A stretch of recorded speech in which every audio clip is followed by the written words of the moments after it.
Here we are. I'm John Nixon. I'm the R&D Tax and Grant Specialist at Standard Ledger, and we've also got Remco. Hi, Remco here, CEO and co-founder at Standard Ledger, and acting as CFOs for a bunch of our clients. So Remco, you're a CFO, you're a finance guy, and I'm in the R&D tax game. But there's some kind of financing I keep hearing about that people might be able to access to sort of accelerate their R&D. Tell us a bit about that. Yeah, so I sometimes call myself a cash hustler, right? Particularly in startups and scale-ups. So R&D is awesome. We love it. Federal government don't mess with it, but it's kind of out there. Like you've got to spend all the money throughout the year, then get on top of it. Lodge the R&D, lodge the tax returns, and pretty well the earliest you see that money is September, right? Is what we look at. So here you are, right now while we're recording this, happens to be in July. We're starting the financial year, and we might not see money from back from R&D until September next year, right? So it's a long way away. So enter the world of R&D finance, right? And it's all about bringing that R&D money forward, right? Still the R&D money, you're still got to be eligible. You've still got to tick all those same boxes. But because the R&D tax incentive is an entitlement, not a grant, which is at risk, there's about 4 different lenders, and we work with them all, that will go, oh, right, I know you've spent some R&D already. Now, I know you're going to get 43.5 back in September onwards next year. We are confident enough in that we will lend, typically 80% of what you're going to get back, right? And so one of the key ways that we work with clients is like quarter by quarter. We've spent a quarter's worth of R&D, right? We know we might have spent 100 grand this quarter. We know we're going to get 43.5 grand back in about 12 months later. We can lend, right, up to 80% of that, about 37K. So we kind of call it spend and lend, right? And as a CFO, a cash hustler, I'm trying to do everything I can to bring that cash forward. Yeah, terrific. Okay, so the advantages of that kind of product, as opposed to going to a bank, well, wouldn't people just do something a bit more traditional? Yeah, so banks won't lend to startups. Number one. Number two, even if they vaguely look at it, they ask for directors' guarantees, which plenty of startups don't want to give, but they've also got external directors that won't give it, right? So a lot of the VCs, no point asking them for guarantees. So the R&D finance is typically secured just against the R&D refund, right? So it's very lightweight in that regard, right? And doesn't affect any other lending that's going on. All right. So, with the security and everything you talked about, the banks are probably not going to lend you anyway. No. And so it doesn't matter what interest they're charging, it's not going to happen. So what are roughly the costs for, getting involved in R&D financing? Yeah. Again, as a CFO, we're thinking about, what finance do we need? What are the costs of it? And so roughly the way I kind of look at it is ATO finance is the cheapest of all, right?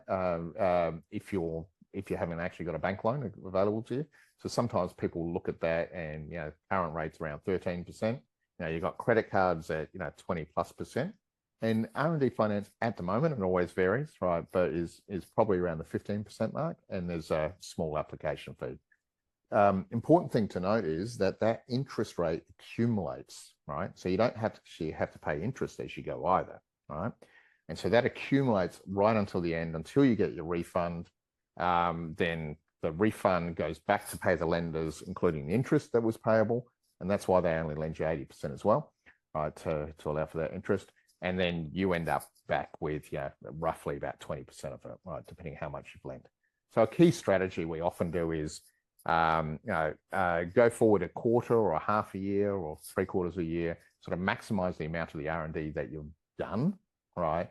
Minimize the amount of interest that you're going to ultimately pay, all right?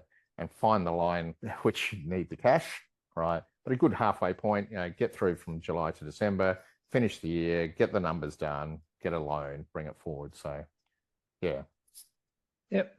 And what do the lenders actually, what do they require, beyond to make all this happen? What do you need to give them? Yeah. So they're typically after, is it genuine R&D? So they look to people like us to go tick, yep, John, is this genuine R&D? Yes, it is. So that's the bar you just have to cross. Then they ask the questions about, hey, because the refund all comes through the ATO, it's like, have you got any ATO debts, right, from BASs already? And they take that into account of their lending decision about how much they'll lend. Yeah, and there's also the calculation, I guess, of how much they have actually spent, because they might start off very rough, and because of everything you said about how it actually works, you probably don't want to borrow too much and do an overestimate and possibly get yourself into trouble. Yeah. Towards the end. So you've still got your R&D consultant. You're right, eligible, as well as how much you spent for the year to date. So it's like a mini R&D in itself, right? And so there's some upfront work. So and what are you seeing? A lot of people taking this up? Yeah. A lot of people doing this? So debt for larger companies is just part of the ultimately capital mix, right? Debt and equity. We're seeing more debt come into startups in the recent years, right? And definitely R&D debt is number one in the mix. So as R&D itself is the largest startup source of startup funding, then R&D lending is next. And why we're bullish on it at a CFO level is because normally early on, if people are raising capital, raising $1 million or so, they're often spending sort of at least half of that on the actual R&D event, right? So you're raising equity for something that you could fund through R&D lending. So you can either choose to raise less and keep more equity in your own pocket, or raise just as much. All right, still lend, and then you've got enough money left over for actual launch and marketing of your product. So yeah, terrific. Is there anything else we need to know about it? No. All good. Thank you very much. All right, cheers.